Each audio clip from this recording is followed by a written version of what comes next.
Hello বন্ধুরা, তোমরা কেমন আছো? আমিও ভালো আছি। রোজকারের মতো আরেকটা ভিডিও ব্লগ নিয়ে তোমাদের সামনে হাজির হয়েছি। তো আমার এই টগর গাছটা অনেক দিন ধরেই পরিচর্যা করা হয়নি। মাঝে আমি এপসেম সল্ট স্প্রে করেছিলাম, তো অনেক দিনই হয়ে গেল।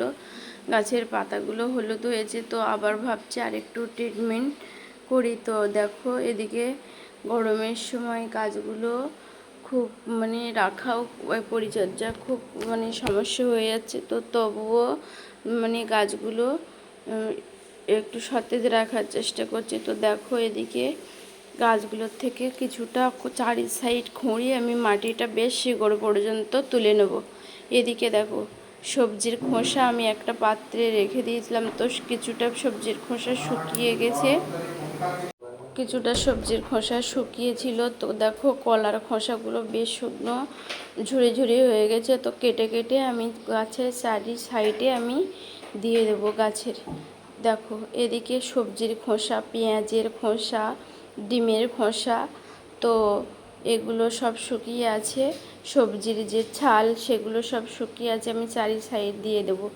একটু শিকড় বৃদ্ধি, একটু শিকড়টা যাতে খাবারটা ধরে রাখে, তার জন্য দিয়ে দিলাম একটু সামান্য পরিমাণ হিউমিক অ্যাসিড। তো হিউমিক অ্যাসিড আমার দেওয়া হয়ে গেছে। দিয়ে দেব একটু এপসেম সল্ট, যাতে গাছের পাতাগুলো সুন্দর সবুজ সতেজ হয়। তো দেখো, এপসেম সল্ট দিয়ে দিলাম, কারণ এপসেম সল্ট ক্লোরোফিল তৈরি করে। তো এটা এপসেম সল্ট এক কথায় ম্যাগনেসিয়াম সালফেট। তো এগুলো ম্যাগনেসিয়াম সালফেট আমি অল্প পরিমাণ দিয়ে দিলাম একটু লাল পটাশ।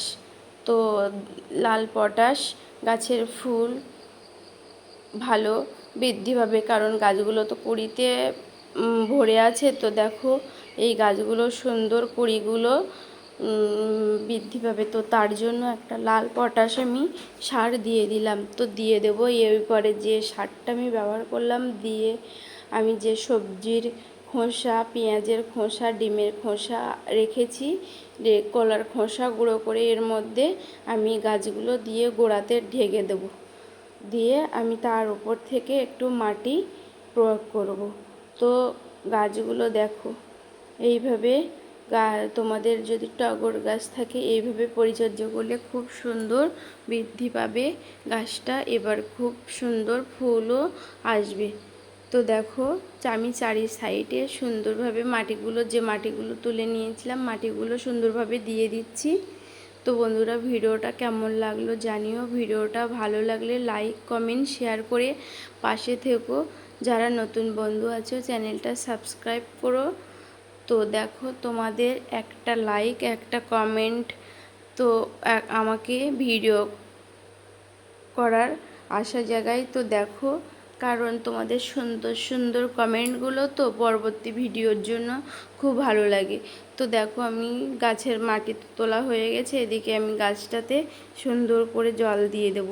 তো দেখো, ওপর থেকে আমাদের গাছটা তোমাদের দেখিয়ে দিই কি পরিমাণে। তো আগে প্রচুর পরিমাণে গাছটা খারাপ হয়ে গেছিলো, তো এখন তবুও তো অনেকটা গাছটা লাইন চলে এসছে। তো দেখো, এদিকে ফুলও আসছে। তো যাতে ফুলটা বৃদ্ধি পায়, গাছটার গ্রোথও ভালো হয়, তো তার জন্য দিয়ে দিলাম অল্প পরিমাণে। এখন তো গরম, তো সামান্য সামান্য পরিমাণ গাছে আমি খাবারে দিয়ে দিলাম।